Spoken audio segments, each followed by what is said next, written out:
পৃথিবীর বাইরের অজানাকে জানতে বিজ্ঞানীরা ব্যাকুল অনেক বছর আগে থেকেই। মহাশূন্যকে উন্মোচনে পাঠিয়েছেন অসংখ্য মহাকাশযান এবং স্যাটেলাইটও, কিন্তু অনেক মহাকাশযান আবার পৃথিবীতে ফিরিয়ে আনা সম্ভব হয়নি, রয়ে গেছে কক্ষপথে। ঠিক সেরকমই একটি মহাকাশযানের ক্যাপসুল এবার ধেয়ে আসছে পৃথিবীর দিকে। বিস্তারিত শিহাব ইসলামের ডেস্ক রিপোর্টে। 50 বছরেরও বেশি সময় ধরে পৃথিবীর কক্ষপথে ঘুরতে থাকা সোভিয়েত আমলে উৎক্ষেপণ করা কসমস 482 নামের একটি পুরনো মহাকাশযানের অবতরণ ক্যাপসুল এবার নিয়ন্ত্রণহীনভাবে পৃথিবীর বায়ুমণ্ডলে প্রবেশ করতে যাচ্ছে। আশঙ্কা করা হচ্ছে এটি পুরোপুরি ধ্বংস না হয়ে পৃথিবীর মাটিতে আছড়ে পড়তে পারে। প্রাণ সসের মাখামাখি টেস্ট নুডলসকে করে তোলে আরো ইয়ামি, আরো জোস। প্রাণ সস, সসের বস। 1972 সালে ভেনাসে পাঠানোর উদ্দেশ্যে মহাকাশযানটি উৎক্ষেপণ করেছিল তৎকালীন সোভিয়েত ইউনিয়ন। তবে উৎক্ষেপণের সময় ইঞ্জিনে ত্রুটির কারণে এটি পৃথিবীর মধ্যাকর্ষণ শক্তি অতিক্রম করতে ব্যর্থ হয়। তবে মহাকাশযানটির বেশিরভাগ অংশ 1981 সালে বায়ুমণ্ডলে পুড়ে ধ্বংস হলেও অবতরণ ক্যাপসুলটি কক্ষপথে রয়ে যায় এবং সেখান থেকে ধীরে ধীরে পৃথিবীর দিকে নেমে আসছে।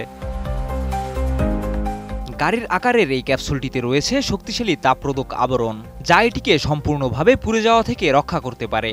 ফলে এটি সরাসরি মাটিতে আঘাত হানার আশঙ্কা তৈরি হয়েছে। যুক্তরাষ্ট্রের হার্ভার্ড স্মিথসোনিয়ান সেন্টার ফর অ্যাস্ট্রোফিজিক্সের জ্যোতির্বিদ ডক্টর জোনাথন ম্যাকডাওয়েল জানিয়েছেন, 7 থেকে 13 মের মধ্যে ক্যাপসুলটি পৃথিবীর বায়ুমণ্ডলে প্রবেশ করতে পারে। তবে আতঙ্কিত না হওয়ার পরামর্শ দিয়েছেন ম্যাকডাওয়েল।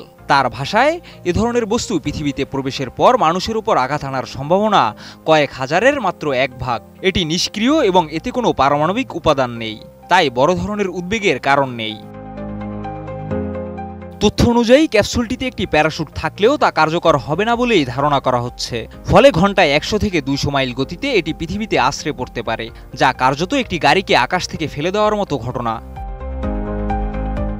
নেদারল্যান্ডসের টিউ ডেলফোর্ট বিশ্ববিদ্যালয়ের জ্যোতির্বিদ ডক্টর মার্কো ল্যাংব্রুক জানিয়েছেন, ক্যাপসুলটি 9 অথবা 10 মে পৃথিবীতে পুনঃপ্রবেশ করতে পারে এবং 52 ডিগ্রি উত্তর থেকে 52 ডিগ্রি দক্ষিণ অক্ষাংশের মধ্যে যে কোনো স্থানে এটি পড়ার সম্ভাবনা রয়েছে।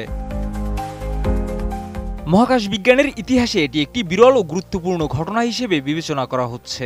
কোথায় আছড়ে পড়বে এই আকাশ থেকে পড়া ক্যাপসুল, তা নিয়ে নজর রাখছে বিশ্বের বিভিন্ন মহাকাশ সংস্থা। শিহাব ইসলাম, ATN নিউজ।